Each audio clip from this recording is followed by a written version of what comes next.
मैं माँ हूं, धरती माँ। संसार और जीवन का निरंतर विस्तार हो रहा था। मेरे वासुदेव ने मानव कल्याण के लिए 4 वेदों को अपने मुख से जन्म दिया। दूसरी ओर ब्रह्मा सृष्टि का विस्तार कर रहे थे। उन्होंने अपनी सहायता के लिए प्रजापतियों की रचना की। उनमें एक ऋषि कश्यप थे। ऋषि कश्यप की 3 पत्नियां थीं, अदिति, दिति और दनु। अदिति की संतान माता के दिए हुए सुंदर संस्कारों के कारण देवता कहलाई। दिति और दनु अच्छी माताएं नहीं सिद्ध हुईं, इसलिए उनकी संतानें भी अच्छी नहीं निकली। उनके संस्कारों के कारण उनकी संतानें क्रमशः असुर और दानव कहलाईं। इनमें दिति का पुत्र हैग्रीव घोड़े जैसे मुंह वाला मानव संस्कृति का सबसे बड़ा शत्रु था। यह संकट हर युग में रहा है कि बुरे लोग अच्छे नहीं बनना चाहते, बल्कि अच्छों को हानि पहुंचाना चाहते हैं, अच्छाई को मिटाना चाहते हैं। मुझे इसलिए हैग्रीव और उसके इरादों से डर लग रहा है। पर आज एक ऐसा दिन है जब मुझे डर से अधिक इस हर्ष का अनुभव हो रहा है कि आज एक योग्य संतान अपनी माता को सम्मान देने वाली है। ऐसा समारोह होने जा रहा है जिसमें भाग लेने को स्वयं भगवान विष्णु और माता लक्ष्मी भी व्याकुल हैं।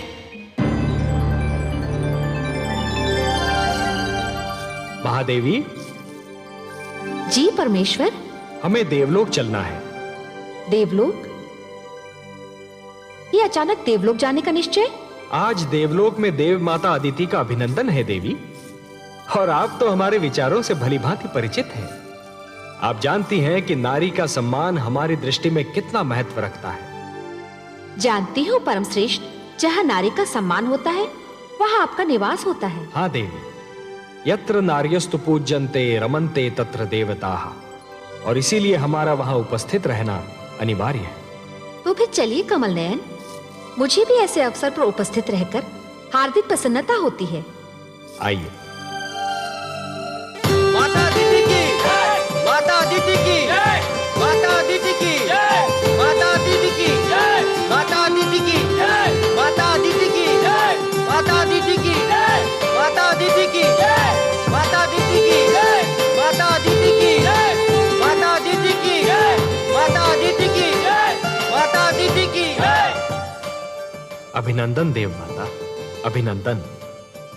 आप एक आदर्श माता है, आदर्श पत्नी है, आदर्श नारी है। मेरा प्रणाम स्वीकार कीजिए। मैं तो आपको और माता लक्ष्मी को देखकर धन्य हो गई त्रिलोकीनाथ। मेरे लिए तो आज का दिन मेरे जीवन का सर्वश्रेष्ठ दिन है। तो मेरे लिए भी है देवी। आज आपको आपके योग्य पुत्र सम्मानित कर रहे हैं, और मेरे लिए वो दिवस सृष्टि का सबसे श्रेष्ठ दिवस होता है जब संतान माता का अभिनंदन करती है। और आपने तो ऋषि कश्यप के प्रति अपने पत्नी धर्म को और अपनी संतान के प्रति अपने मातृत्व के धर्म को इतनी निष्ठा और गरिमा से निभाया है कि समस्त संसार को आपसे सीख लेनी चाहिए। देव माता तो मुझे मेरे पुत्रों ने बना दिया है, जिन्हें संसार देवता कहकर पुकारता है। परंतु सत्य इससे सर्वथा विपरीत है देवी। अर्थात? सत्य यह है कि संसार आपके पुत्रों को देवता इसलिए कहता है कि आपने उन्हें वो सारे संस्कार दिए जिन्हें पाकर ये देवता हो गए। मैंने तो उन्हें केवल माता का प्रेम दिया है सर्वेश्वर। निस्संदेह, परंतु माता का प्रेम वो विचित्र वस्तु है देवी, जो संतान को सुधार भी सकता है और संतान को बिगाड़ भी सकता है। आपने अपनी संतान को अच्छी शिक्षा दी, अच्छे आचार विचार दिए, अच्छाई और बुराई की पहचान कराई, जीवन जीने के ढंग सिखाए, उन्हें बुरी डगर पर चलने से रोका, उनकी हर भूल पर उन्हें टोका, और यही तो माता का वास्तविक प्रेम है। देवी, जिस प्रकार एक पौधे को अच्छे फलने फूलने के लिए सूर्य के प्रकाश, निर्मल जल और स्वच्छ वायु की आवश्यकता होती है, उसी प्रकार अपनी संतान को योग्य बनाने के लिए अच्छी शिक्षा, दीक्षा और मार्गदर्शन की आवश्यकता होती है। और यही तो सब आपने अपनी संतान को दिया। ये सब आप ही की कृपा है लक्ष्मी नारायण। नहीं देव माता, नहीं। जल को अपनी निर्मलता, वायु को अपनी शीतलता और पुष्प को अपनी सुगंध का ज्ञान नहीं होता। ये ज्ञान तो केवल उन्हीं को होता है जो जल को स्पर्श करते हैं, जो वायु का अनुभव करते हैं, जो पुष्प के समीप जाते हैं। हे देव माता अदिति, आप कितनी महान हैं, इसका अनुमान कदाचित आपको नहीं है, परंतु आपके पुत्रों को है, संसार को है और मुझे है। बल्कि आपके मातृत्व को देखकर तो मुझ जैसा अजन्मा भी आपकी कोख से जन्म लेना चाहता है। हे त्रिलोकीनाथ, आपके सुंदर मुख से ये मधुर वाणी सुनकर मेरे हृदय की जो दशा है उसका वर्णन करने के लिए मेरे पास शब्द ही नहीं है। मेरा मन प्रसन्नता से फूला नहीं समा रहा। आपकी माता कहलाने से बड़ी उपलब्धि और क्या हो सकती है। जिसे ये स्थान मिल जाए त्रिलोक में, उसकी तुलना कोई नहीं कर सकता। तब हे देव माता अदिति, मैं आपको यह वचन देता हूं कि आपका पुत्र कहलाने का सौभाग्य अवश्य प्राप्त करूंगा। मैं धन्य हो गई त्रिलोकीनाथ। मैं उस दिन की प्रतीक्षा करूंगी। जाने की अनुमति दीजिए।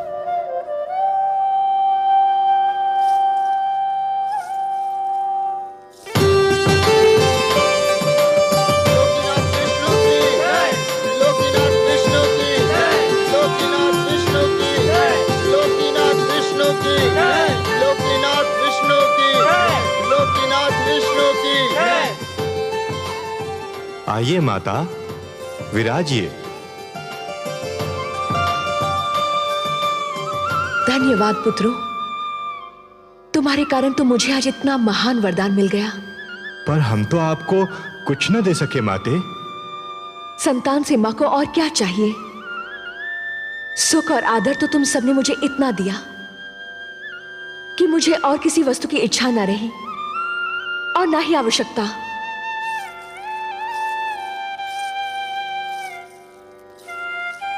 हम चाहते हैं कि हम आपकी और सेवा करें माते।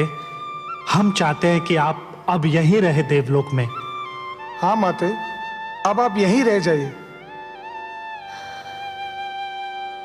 पुत्रों, नारी का देवलोक वही होता है जहां उसका पति निवास करता है, और मेरा देवलोक मेरी धरती है जहां मेरे पति और तुम्हारे पिता प्रतीक्षा कर रहे हैं।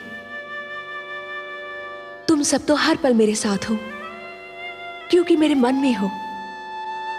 मुझे भी सदैव अपने मन में रखो, मैं भी तुम्हारे साथ रहूंगी। मैं अब चलूंगी। मेरे देवता को यज्ञ के लिए मेरी प्रतीक्षा करनी पड़े, ये मेरे पत्नी धर्म के विरुद्ध है। मुझे अब चलना चाहिए।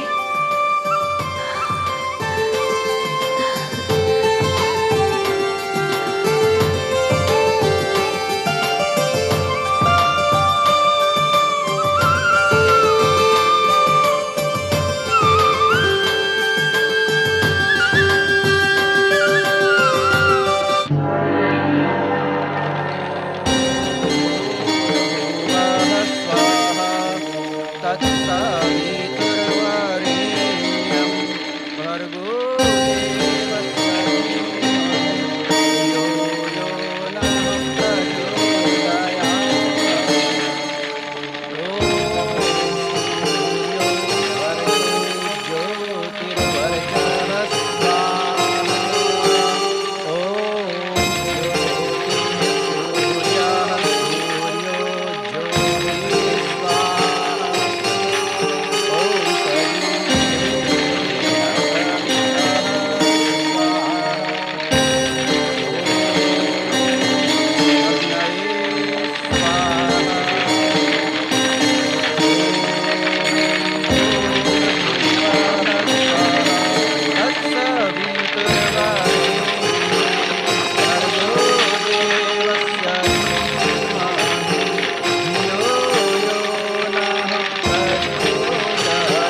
सौभाग्यवती भव, आयुष्मती भव। देवी, मैं भगवान विष्णु से प्रार्थना करता हूं कि वो आपकी समस्त इच्छाएं पूरी करें। स्वामी, जिस नारी का पति भी देवता हो और संतान भी देवता मानी जाती हो, उसके मन की और क्या इच्छा हो सकती है? मेरे मन की बस एक ही इच्छा है कि हमारे परिवार पर भगवान विष्णु की कृपा सदा यूं ही बनी रहे।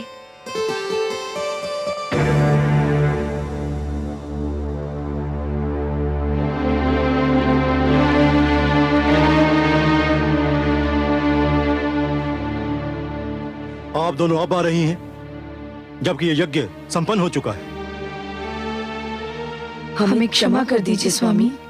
क्षमा क्षमा करने के अतिरिक्त और मैं कर ही क्या सकता हूं। देवी, आप मेरी पत्नी हैं, मेरी संतान की मां। पर उसी संतान के कारण तो हम दोनों आ नहीं पाए। क्यों?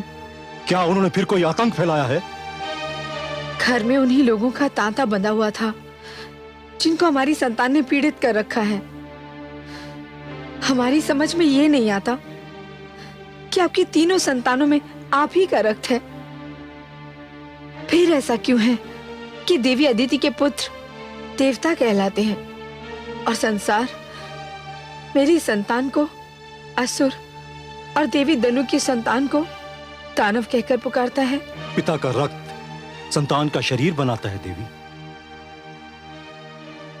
उसका चरित्र, उसका भविष्य माता की गोद ही बनाती है।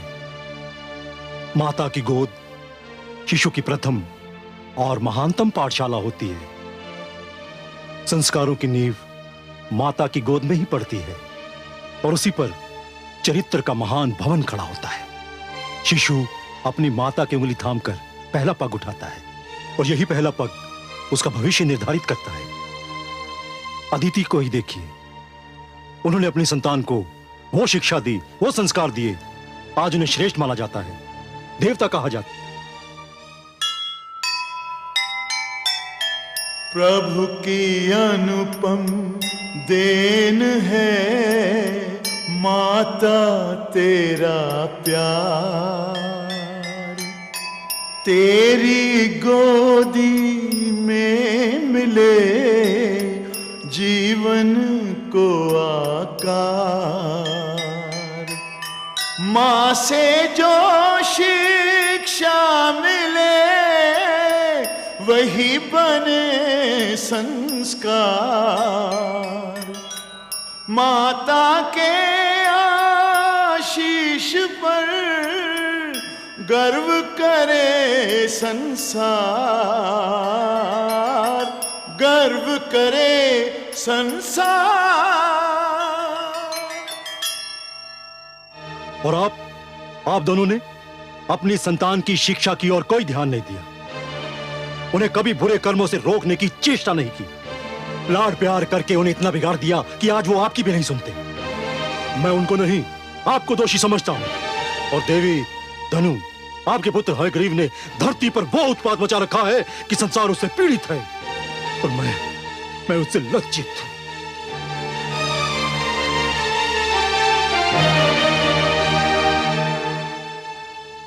स्वामी,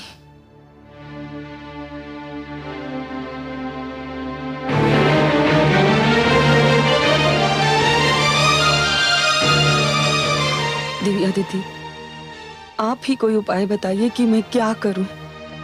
हयग्रीव को समझाइए बहन कि वो हिंसा और अत्याचार का मार्ग छोड़ दे।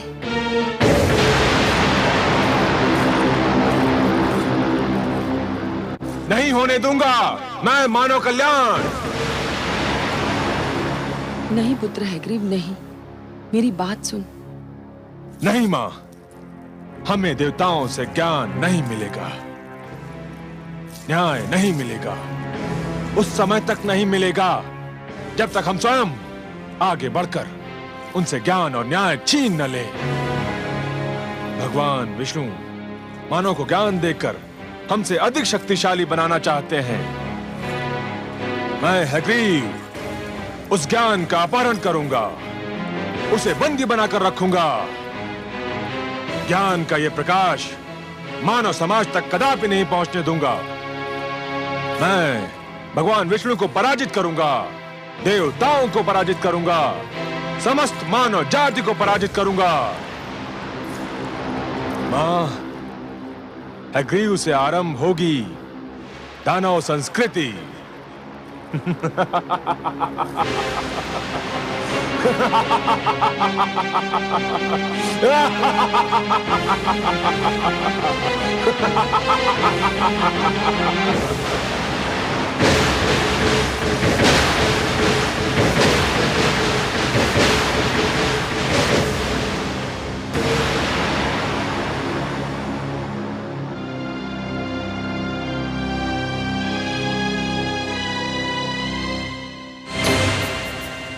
ऋग्वेद, यजुर्वेद, सामवेद, अथर्ववेद, मेरे निकट आइए।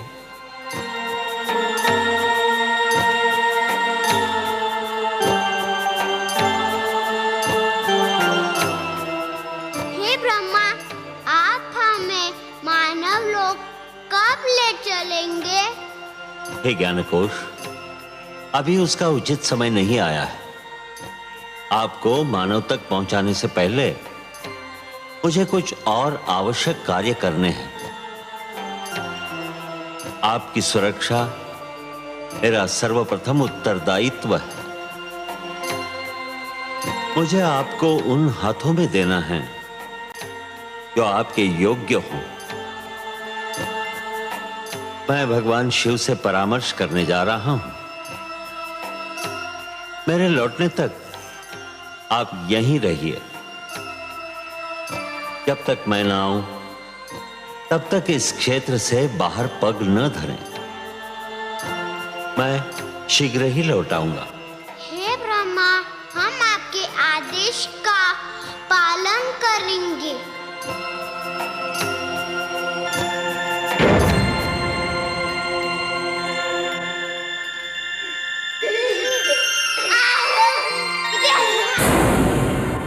दानवराज हयग्रीव की, दानवराज हयग्रीव की, दानवराज हयग्रीव की, दानवराज हयग्रीव की, दानवराज हयग्रीव की, दानवराज हयग्रीव की, दानवराज हयग्रीव की, दानवराज हयग्रीव की, दानवराज हयग्रीव की, दानवराज हयग्रीव की।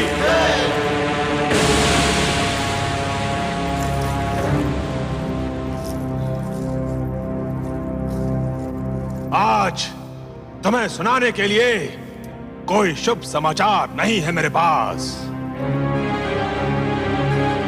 हाँ, दानव समाज के लिए एक अशुभ समाचार अवश्य है। देवता तो सदा से ही हमसे अधिक श्रेष्ठ और ज्ञानी माने जाते रहे, और अब देवताओं के मित्र विष्णु ने मानव को भी हमसे अधिक श्रेष्ठ और ज्ञानी बनाने के लिए 4 वेदों को जन्म दिया है। और विष्णु ने इन 4 वेदों को मानव तक पहुंचाने का कार्यभार ब्रह्मा को सौंपा है। और इस समय वो 4 वेद ब्रह्मा के पास हैं। ये हम दानवों के विरुद्ध षड्यंत्र है। ये देवताओं का मानव के प्रति पक्षपात है। इसे किसी प्रकार रोकिए। रोकूंगा, अवश्य रोकूंगा। जब तक मैं जीवित हूं, ज्ञान का यह प्रकाश मानव जाति तक कदापि नहीं पहुंचने दूंगा। मारक,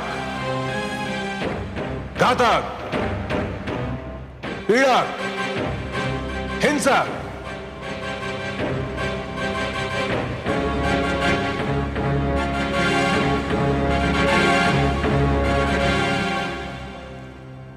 तुम चारों को अपनी शक्ति पर बड़ा गर्व है ना?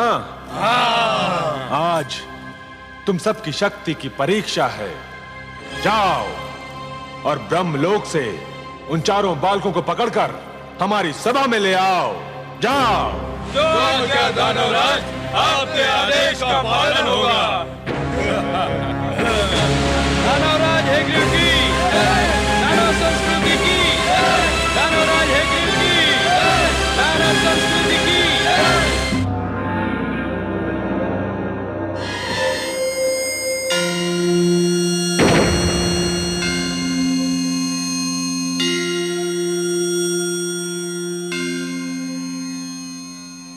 प्रणाम आदि प्रजापति ब्रह्मदेव। प्रणाम भोलेनाथ। शिवलोक पधार कर आपने मुझे धन्य किया। मैं आपसे कुछ परामर्श करना चाहता हूँ शिव शंकर। आपको सहयोग देकर मुझे प्रसन्नता होगी। हे महेश, भगवान विष्णु ने 4 बालकों के रूप में अपनी वाणी मुझे सौंपी है और आदेश दिया है कि मैं इसे मानव तक पहुंचा दूं। ये तो आपके लिए कोई कठिन कार्य नहीं है। कठिन कार्य तो नहीं है, पर एक दुविधा ने मुझे आ घेरा है। दुविधा? और आपको? हाँ भोलेनाथ, आप तो भली भांति जानते हैं कि धरती पर क्या उत्पात मचा हुआ है। युद्ध, छल, कपट, भ्रष्टाचार, अत्याचार से धरती की दशा दयनीय हो गई है। एक मानव दूसरे मानव के रक्त का प्यासा हो रहा है। ऐसे मानव को भगवान विष्णु की दी हुई ये महान वाणी, यह अनुपम भेंट मैं कैसे सौंप सकता हूं भला? तो फिर आपने क्या निर्णय किया? कोई निर्णय लेने से पहले मेरे लिए आपकी स्वीकृति की आवश्यकता है। मेरी स्वीकृति? हाँ शिव शंकर, इस सृष्टि की रचना मैंने की है, परंतु इस सृष्टि में बहुत सी ऐसी वस्तुएं भी जन्म ले चुकी हैं जो अनचाही हैं। मैं इस सृष्टि में परिवर्तन चाहता हूं। भगवान विष्णु के आप्त वचन को मानव तक पहुंचाने से पहले मैं चाहता हूं कि धरती से कुरूपता, पाप, अन्याय तथा अवगुण का विनाश हो जाए। और हे महेश, यह कार्य तो केवल आप ही कर सकते हैं। हे आदि प्रजापति, इस धरती पर रूप और कुरूपता, न्याय और अन्याय तथा गुण और अवगुण एक दूसरे में इस प्रकार समाये हुए हैं, यदि एक को मिटाया जाए तो दूसरे का भी कुछ अंश मिट सकता है। पुण्य और पाप एक दूसरे में इस प्रकार उलझ गए हैं, यदि एक पर चोट की जाए तो दूसरे को भी हानि पहुंच सकती है। यह क्षेत्र आपका है भोलेनाथ, कोई और इस कार्य में हस्तक्षेप कर ही नहीं सकता। यह निर्णय केवल आप ही कर सकते हैं कि किसको नष्ट किया जाए और किसकी सुरक्षा की जाए। आप जो निर्णय करेंगे वही उचित होगा, परंतु निर्णय तो आपको करना ही होगा। मुझे सोचने का अवसर दीजिए प्रभु।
निर्णय है आपका भोलेनाथ? हे ब्रह्मदेव, मैं इस निष्कर्ष पर पहुंचा हूं कि सृष्टि को पूर्णतया नष्ट करना उचित नहीं होगा। धरती को बने अभी अधिक समय नहीं बीता है। मेरे विचार में नष्ट करने के स्थान पर धरती को स्वच्छ किया जाना चाहिए। जल स्वच्छ करने का कार्य करता है। जिस प्रकार मनुष्य जल में स्नान करके अपने शरीर पर जमे मैल को दूर कर देता है, ठीक उसी प्रकार यदि धरती जल में डूबकर उभरे तो उसकी समस्त बुराइयां धुल जाएंगी जो आपको अनचाही लग रही हैं। परंतु धरती तो जल में डूबकर उभर आएगी, पर उस पर बसी मानव जाति का क्या होगा? मैं नए मानव को जन्म दूंगा। उसमें भी एक कठिनाई है। क्या कठिनाई है भोलेनाथ? आपके पुत्र मनु मानव सुरक्षा के लिए तप कर रहे हैं। वे मानव जाति का विनाश होने नहीं देंगे। तप करना उसके अधिकार में है, किंतु सृष्टि के विनाश को रोकना उसके अधिकार में नहीं है। मनु को उसका कर्म करने दीजिए। भगवान विष्णु की स्तुति कर रहा है वो। उसका और उसके तप का परिणाम भगवान विष्णु की इच्छा पर छोड़ दीजिए। मैंने आपसे जो निवेदन किया है, मुझे उसका उत्तर चाहिए भोलेनाथ। उत्तर? उसका तो केवल एक ही उत्तर है। धरती पर जल प्लावन होगा। हे शिव, मैं आपको प्रणाम करता हूं।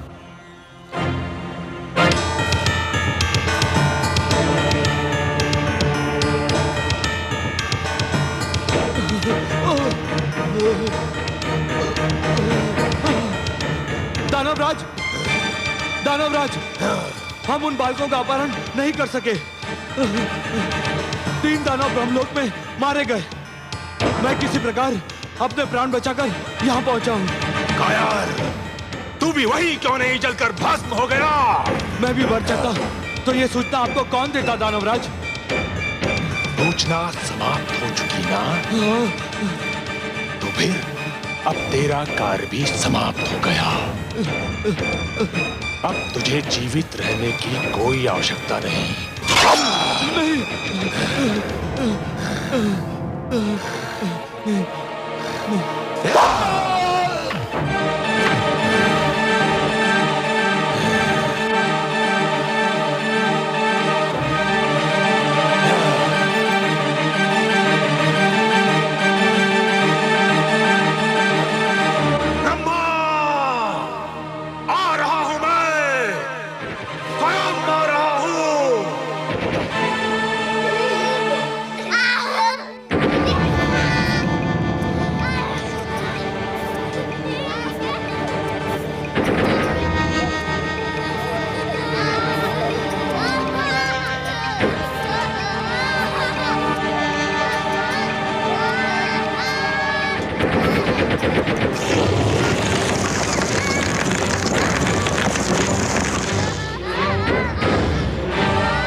बालकों, मेरा चमत्कार देखना चाहते हो तो आओ, मेरे पास आओ। हम यहाँ से बाहर नहीं जा सकते। क्यों? क्यों नहीं आ सकते? भगवान ब्रह्मदेव का आदेश है कि हम इस क्षेत्र से बाहर पग भी न धरे। अरे वो तो महाकपटी है, तुमसे छल कर रहा है। ब्रह्मा जैसे महान देवता के लिए ऐसे शब्द मुख से निकालते हुए तुम्हें लज्जा नहीं आती? लज्जा?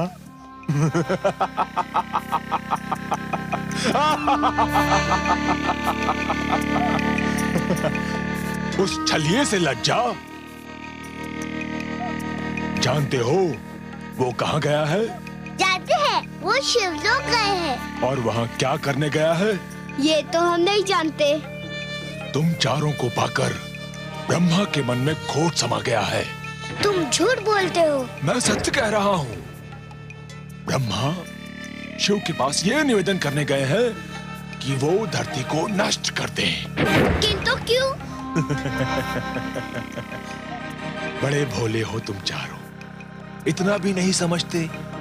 सीधी सी बात है, धरती नष्ट हो जाएगी तो मानव भी नष्ट हो जाएगा, और मानव नष्ट हो जाएगा तो तुम चारों सदा के लिए ब्रह्मा की संपत्ति बन जाओगे, और वो तुम चारों को दास बनाकर रखेगा। हम कैसे मान ले कि तुम सच बोल रहे हो? इसीलिए तो मानव समाज ने मुझे यहाँ भेजा है कि मैं तुम चारों को ब्रह्मा के पंजे से मुक्त करा के उसके पास पहुंचा दूं जिसकी तुम धरोहर हो।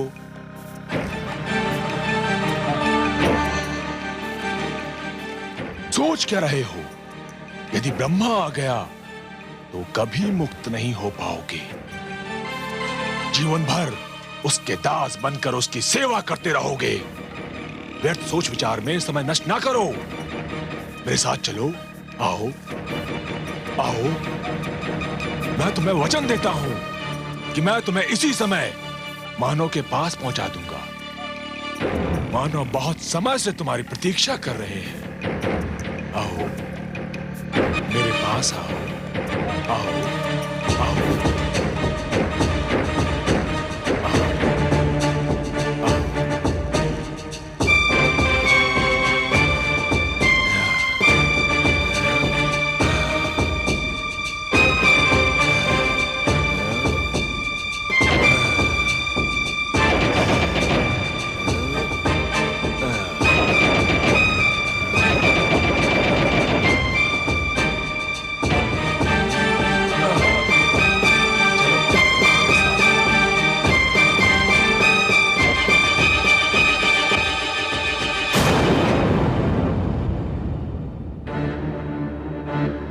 ऋग्वेद, यजुर्वेद, सामवेद, अथर्ववेद, कहाँ हो तुम? कहाँ हो? सामवेद, अथर्ववेद, ऋग्वेद, यजुर्वेद, कहाँ गए तुम लोग?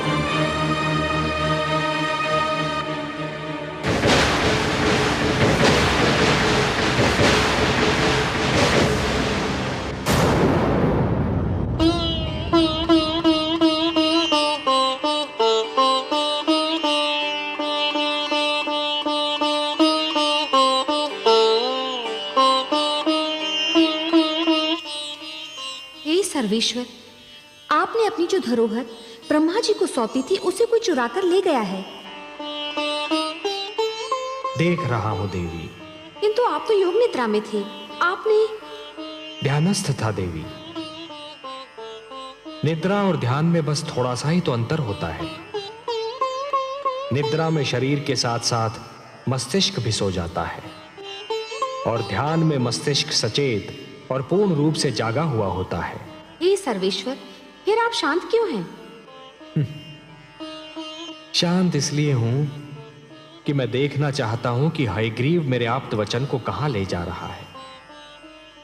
जब तक पूरी घटना को देख न लिया जाए, समझ न लिया जाए, उसके परिणामों का अनुमान न लगा लिया जाए, तब तक कोई भी पग उठाना उचित नहीं होगा।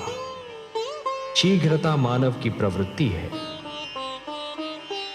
मुझे इस घटना को पूर्णतया देख लेने दीजिए महादेवी।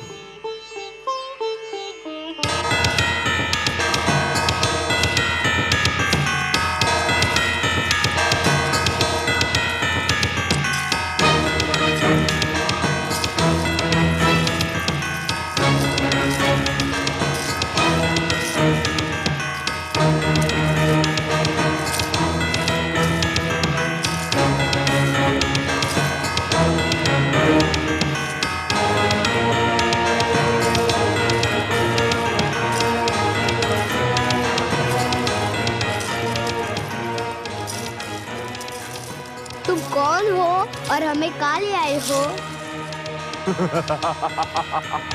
मैं अग्रीव दानव हूँ और ये मेरा भवन है और तुम चारों अब सदैव यहीं रहोगे। तुम कपटी हो। तुमने हमारे साथ छल किया। तुम्हें अपने अधिकार में लेने के लिए मैं कुछ भी कर सकता था, पर भगवान ने हमें मानव के लिए बनाया है। हम मानव कल्याण के लिए रचे गए हैं। हमें मानव के पास जाना है। अब तुम कहीं नहीं जाओगे। बड़ी कठिनाई से तुम्हें प्राप्त किया है। अब देखता हूँ मानो हमसे अधिक शक्तिशाली कैसे बनता है। तुमने हमें मुक्त नहीं किया तो भगवान विष्णु तुम्हारा सर्वनाश कर देंगे।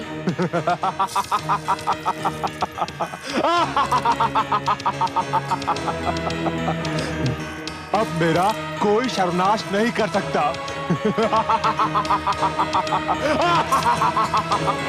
और यदि तुम में से किसी ने भी यहां से भागने का प्रयत्न किया तो तुम सबको नष्ट कर दूंगा।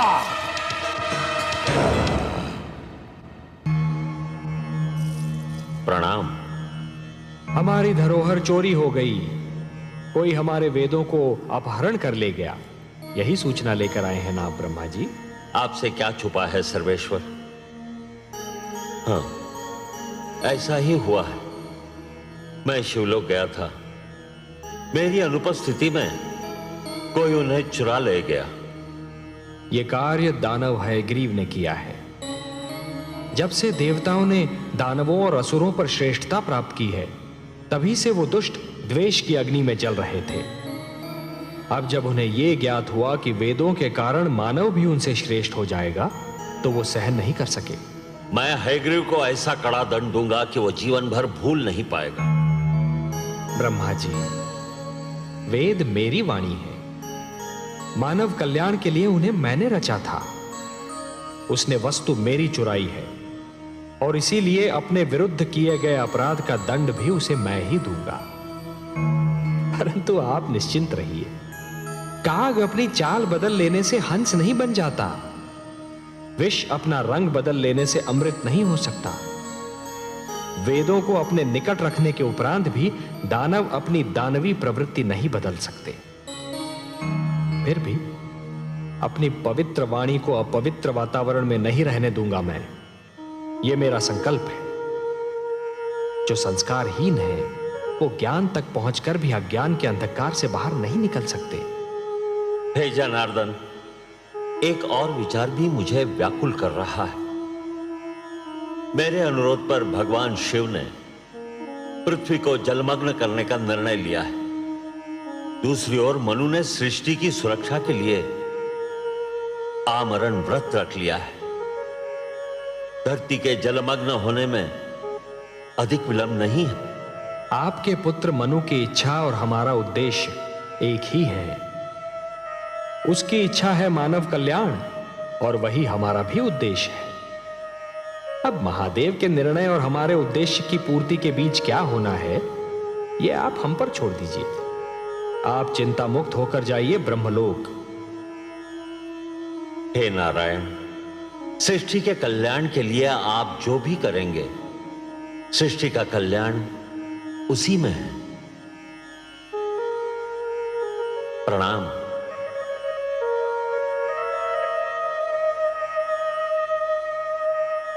हे प्रभु, अब क्या होगा? आप क्या करेंगे? ब्रह्मापुत्र मनु का क्या होगा? दानव हयग्रीव आपके ज्ञान को नष्ट करने पर तुला हुआ है और भगवान शिव ने पृथ्वी को जलमग्न करने का निर्णय ले लिया है।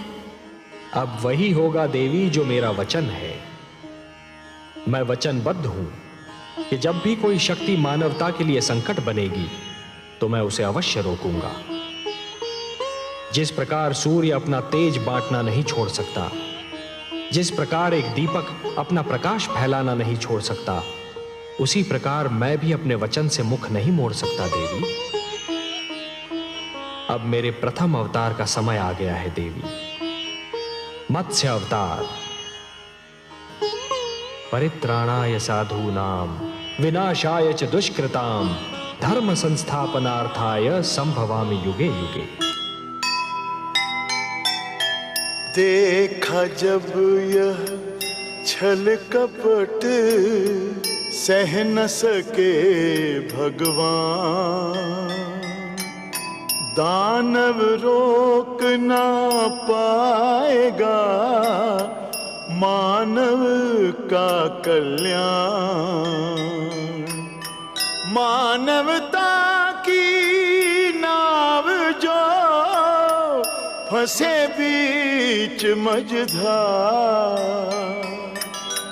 तभी विष्णु अवतार ले कर दे बेड़ा पार।